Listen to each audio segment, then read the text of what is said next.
What's up guys, it's Roger, and today we're going to be playing some more Trials of Osiris on Javelin 4 with the Igneous Hammer coming back because last weekend was an absolute dumpster pile of a weekend. You know, we just had everyone abusing the glitch and it was not fun at all. Most people couldn't even get their Igneous Hammer at depths, so hopefully this weekend you can. And it was supposed to be just Javelin from the way I understood it. That's what it sounded like in the TWAB, but now we also have Pacifica as one of the maps and they're rotating between them. And every time I get Pacifica, I want to put a railroad spike through my little pinky finger and then jam it through my eyeball, but instead of that, we're just going to go ahead and play some of these matches out with this fun build that I have here for you guys today, starring the very new Mothkeeper's Wraps. Why don't we go ahead and talk about these things a little bit? You know, if there's one thing Destiny players love, it's too many numbers, you know, too many facts about any item in the game. They just want to jerk their little ding dong as much as they can while they hear those facts. And I actually did go in some private games the other day with my friends and tested some things out with these gloves. So first and foremost, what do these gloves do? Well, they have something called Winged Eclipse. That says your grenade becomes a cage of loyal moths that release on impact and fly toward the nearest target or ally. If they reach a target, they detonate in a blinding explosion. If they reach an ally, the moths grant your ally a void overshield. That does also apply to you, so if the moth reaches you, it gives you a void overshield. And let's start with like the simple facts first. So those void moths that come out are going to give you 25 overshield per moth. But if you get 2 void moths and they both hit you, that'll be a 50 void overshield, so pretty good stuff right there. Another thing to keep in mind with the void moths is that if you have a teammate within 1 meter of you, or you are within 1 meter of a teammate that's about to get the void moth touching them, then you will both get the shield there. So it does have a little splash AoE effect. Now, after that, we need to remember that these moths are kind of weird in how they interact. So you'll see in the gameplay you have 2 charges with your grenades, but on top of that, you have 2 moths that come out each time you actually throw one of these grenades. Now, here's the thing. The way they interact is going to be dependent on how close your enemies are to you, and or how close your teammates are to you. So what we found out is that if an enemy is within 20 meters of where that grenade actually goes off, right, then one of those moth is actually going to be a tracker that goes to the enemy, that's going to be Arc, and the other one will be Void and go to you. So around 20 meters is where you need to see your enemy, you know, for it to actually have one of those being an Arc moth. And these things don't actually need to have something like line of sight. They will track through walls, around corners very, very well. They move faster than something like an Axiom Bolt, and if you're used to what I call Clarence or Child of the Old Gods on or a Void Warlock, these things have much better tracking than that. They don't usually get stuck on corners and whatnot. They flap their little wings and they do reach the target most of the time. Now, they have a 5-meter explosion for the Arc Moths from what we noticed, so as long as the enemies are 5 meters within each other and the Arc Moth explodes on one enemy, it should hit the other enemy as well. It does blind, and it does actually do things like effects from your kit. So for instance, I have on Spark of Shock today, which is going to give us jolt on our grenades, so it will jolt the enemies that it hits. On top of that, something like Threat of Ascent will work on your Strand Hunter, or something like your volatile rounds can actually proc with the setup that you can do with that on your Void Hunter. So things like that will work pretty well, and you can use some fun stuff like that. Now, the overshield from the moths does seem to last about 10 seconds, but you can make that go longer, of course, if you have on the Void aspect that makes your overshield last longer. It's good to keep in mind if you're ever fighting an enemy that's using these against you, you can shoot the Arc Moths, of course, but keep in mind also that you can shoot the Void Moths. So if you see a little Void OC moth flying towards your enemy about to give them some overshield, you can shoot it out of the air and prevent them from getting that. So one of the last things here that I really do want to mention and touch on is that these things actually do give a good bit of screen shake, but it's not just screen shake to your enemies, funnily enough. If you get the Arcnade moth going off close enough to you, you actually take that screen shake as well, which is kind of goofy doofy, but that's just how it works. So those are some fun things that I've figured out with my friends on these new Mothkeeper's Wraps. I will talk more about them, of course, as we go through the gameplay today and make you guys understand why they are actually pretty usable and viable in PvP. I'm going to try to speed through the rest of the build since I spent a lot of time actually talking about the exotic today. You can see I just have some solar targeting and solar unflinching. I have on a heavy-handed and a firepower mod as well as a Reaper mod, so we can use those to get orbs of power in our build. Pause if you want to read anything in here more in depth. I do recommend you use a fastball mod so you can throw those little moths across the screen even faster. And then down here I have 3 things: Aura Restoration, Absolution, and the one I recommend the most is going to be Innervation. So when you pick up the Orbs of Power, you get a bunch of ability energy back. Last but not least, every time you use your dodge, we have 2 bomber mods on here, so you get around 20 to 25% of your grenade energy back every time you do use a dodge. Going to be using a nice little Reese Walker shotgun right here, and on top of that, we're going to be using the Igneous Hammer Adept that I got last weekend. Hopefully you can get a good one this weekend. I love the combination of Keep Away with Eye of the Storm here, so we can use this to win our ones just very consistently, and then Keep Away is going to give us a lot of actual range and accuracy, but on top of that, it gives me the plus 30 to our reload speed, which I love quite a bit, and that is why this is probably my god roll. Either this or Rapid Hit plus the Eye of the Storm here is what I really recommend to you on your Igneous Hammer. In terms of the kit here, I'm going to touch on the stuff that really matters. Like I said earlier, Spark of Shock is what you're going to want to use so you can actually have Jolt from your nades. I only have this on so I can get plus 10 recov and keep 100 recov and 100 discipline. You're like, oh my god, Roger, you have 30 mobility. Yeah, suck my wobbly knobbly. I don't really care about mobility that much when it comes to Arc Hunter because there's so many ways to get your dodge back that you don't really need to suck the PP on the actual mobility stat when it comes to Arc Hunter. Of course, I have a lightweight frame shotgun, which I'm going to have at most of the time, so that's plus 20 mobility whenever I have that in my crispy little hands, and on top of that, I have Spark of Haste, so I get plus 30 to my mobility after I just run around with my doofy little legs for a few seconds. Now, over here, I do have on Skip Grenades. It doesn't really matter what grenade you have on because they just turn into moths, so, you know, you could literally throw a jar of peanut butter at your boys. If you have this exotic on, it's gonna turn into little mothies. I have the usual combo on of a Lethal Current mixed with a Gambler's Dodge and a Combination Blow. These 3 things are going to feed into each other really well. Combination Blow gives you your full ability energy back for your dodge once you do actually punch somebody out. On top of that, you can dodge near somebody, get your full melee energy back, and then dodging, of course, is going to give you Lethal Current, so fun stuff right there. Last but not least, Flow State gives us Amplified with a bunch of extra bonuses, and I do have on Gathering Storm, but I didn't even get a single one today, so, you know, suck my knob on that one. So pretty simple stuff. If you have any more questions about the build or specifically about how Moth Keepers works, please feel free to go ahead and leave those in the comment section or join the Blinkville Discord server. I'm going to have that linked in the top right and in the description. Now, I do want to say that I'm not going to be having too many videos out for the next week. I am going on a little vacation, visiting some family, very excited about that. So I'm going to have this build video coming out and then hopefully a Warlock build video coming out if I'm not too tired to make it tonight, because I kind of pulled an all-nighter so I could try to get some content together for you guys here. So hopefully you appreciate that, and I hope you do enjoy this video at the very least. I had some fun making it, so hopefully you guys do enjoy. But all that being said, if you want to leave me a like or subscribe at any point, I very much appreciate that. We're almost at 7k subs, and I'm thinking about doing maybe a face reveal once I hit 7k here, because I actually have some more videos planned here in the future that are going to be non-Destiny related, that will have things like a camera involved. So if you're interested in that, then you know, help me hit 7k here, because maybe you can see my beautiful little face. All that being said, I'm glad to have your beautiful little faces around. I hope you guys do have a good day, and with all that out of the way, we can go ahead and blink on into this gameplay. You know, I really was so excited to actually just get Javelin 4 because we didn't get to have it in a good way last weekend, and then I just started my first match and it was Pacifica, and I went, okay, cool. I'm already tired, you know, I've been up all night. I just want to try to get some good clips for y'all and make a fun little video, and then it's just like, nope. Here's Pacifica. And if you've been watching me for a while, you know, I have something called the Pacifica Curse, where when I used to do live commentary stuff, I used to always get Pacifica. If I ever went into a live commentary match, the first map I was going to get had to be Pacifica. I think Pacifica smells like your granny's used 40-year-old panties. I don't like it. And as you can see here, this first match was actually against Grenader Jake, which I thought was just really funny. Like, I was just solo queuing. I usually just solo queue when I do these videos. Ended up beating him 5-1, I think this match was, and it was, you know, he was probably just warming up or whatever, so I wasn't like expecting him to go crazy with it.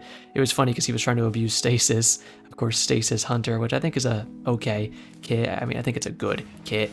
He actually put on a fusion rifle at the end just to try to like get some crutch against us, and I was like, bro, come on now. This round right here is funny as heck, because I was like, where the heck is this guy's even at? So I was just punching, which was a lot of the day, honestly. I was kind of just aping with a shotgun, especially with this build. You can see like right here in this round, what do? Well, I throw those moths down right at my little feetsies. I get a 25 health overshield, and then I can go in with my Lethal Current and shotgun, and I pick up 2 kills right off the bat, which is something that I aim to do every round, is to get at least 2 kills, and then I hope my teammates can finish it off. Unfortunately, random teammates, I don't know. I think I need to become a fucking cartographer, right? Which, if you don't know what that is, a cartographer is someone who makes maps, because apparently I need to show my teammates exactly on the goddamn GPS where the enemies are if I ever want them to help me. Like, I have a 120 hand cannon on, and I'm doing so much damage some of these rounds, 4, 5, 6, 700 damage, and people just won't team shot. Luckily, there was a good team shot. That guy hit the head first headshot, I think, and then I was able to finish it off. Very cool. Take out the second guy because someone did a little bit of damage. That's the nice stuff. I think even this round there were some good team shots here. I believe I come in and head this guy once, and great body shot from my teammate. Smack out the second guy with some good shots of my own, and then we get wrecked in the booty hole by this guy. But luckily, teammates go ahead and they finish it off together. And it's like, that's nice, but 90% of the matches you just don't get that. But hey, other than that, I do want to actually talk about this exotic a little bit and the ways that I started using it throughout the day. So, one of the biggest ways I really liked to use it was in terms of aggression, because what you can actually do is throw it down lane at your enemies, and then you can use your dodge and get your lethal current procced, take your shotgun out, and push onto your enemies. That's going to do two things essentially. For one, if the moth actually hits the enemy, they're going to be blinded as you fly in. That way they are blinded, and as well as taking 31 damage, because that's how much damage the moths do, by the way. They don't do a lot of damage. It does 31 damage. So not that much, I could tickle a monkey at the zoo and do 31 damage. It's just not a lot, but there's utility with it.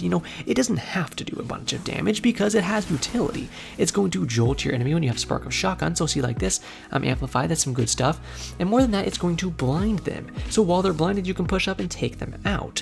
Now, on top of that, even if it doesn't do damage, even if it doesn't blind them, even if it doesn't jolt them, it's going to do something called distracting them. When you were a kid, you were playing tag with your friends and you were like, hey, look over there. And they had 3 brain cells, so they did look over there, and then boom, you tagged them. That's essentially what you're doing with this exotic. You say, hey, look over there, and the enemy does, because they only have one of 2 choices. They can focus on you and try to win that 1v1, or they can focus on the moth and try to take it out. If they do that, then they're leaving themselves open. You can do something like this use case right here. I saw my teammate was getting absolutely bussy-bopped, so what I did was went ahead and I threw my moths on top of him. Now he has a void overshield, so he could actually survive some more shots and fight the rest of these fights a little better. And that's the good thing you can do with this. You can help your teammates, you can help yourselves. The fact that you can bump up your effective health is something that's going to help you win your 1v1s, 1v2s, 1v3s much more effectively. But on top of that, what I do a few times also in this gameplay that I'll show you is using it as a sort of healing nade. As we all know, we hate things like Wormcrotch Crown and healing nades because what they can do is make it to where that 1v1 that you were just taking and should have won becomes something that you didn't win because your enemy just got a bunch more effective health and then you just couldn't outbox them anymore. Well, that's something that this exotic can actually help you do quite well. When I get to the clips where I use it in that manner, I'll make sure I point them out to you. In fact, this might be one right here. No, this is one where I throw it down lane into Diamond Door to cut off the rotation of my enemies. You see right here, my nade is going up behind that guy, and I actually do use it as a sort of a healing nade. You see how I throw that down on my feet, and I just got both of my void moths going straight into my bus. And I just got a 50 health overshield because of that.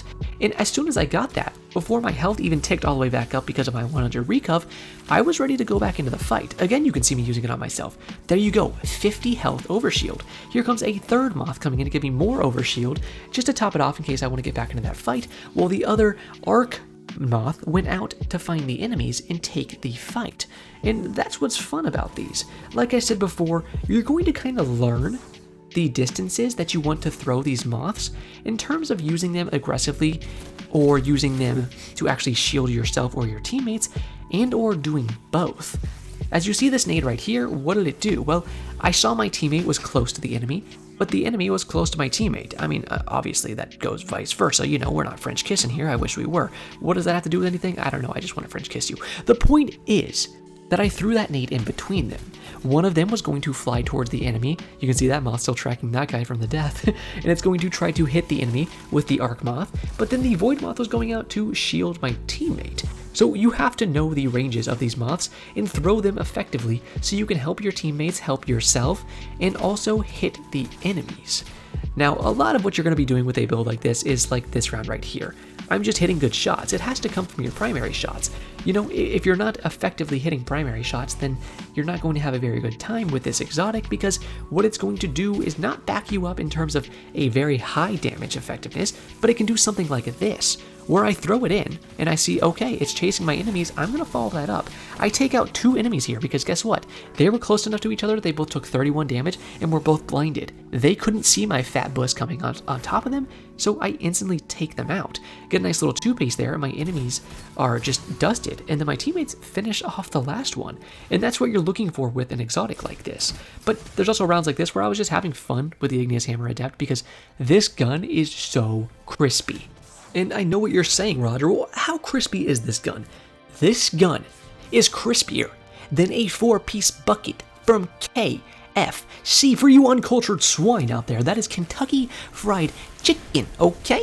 That's how crispy this son of a bitch is. I really do enjoy this Igneous Hammer, I gotta tell you, and it goes quite well with an exotic like this. But just in general, so I can get this point across to you guys as we near the end of the gameplay here, you should definitely get one of these exotics. If you don't have one yet, you definitely get one. And now listen to me, listen to Papa Roger right now, because I'm going to tell you something very important.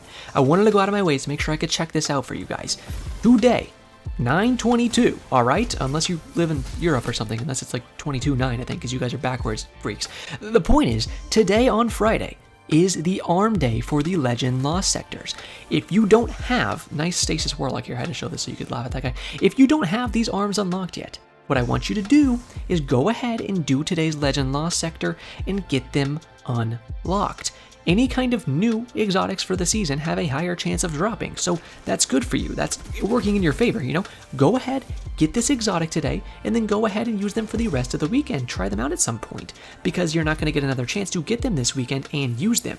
So, today on Friday, go ahead, do the Lost sector, and get yourself a nice roll of these things. I don't even have the best roll in the world. It didn't roll in the stats that I wanted it to, but it's still effective. I still made a good build with it, and I have a lot of fun.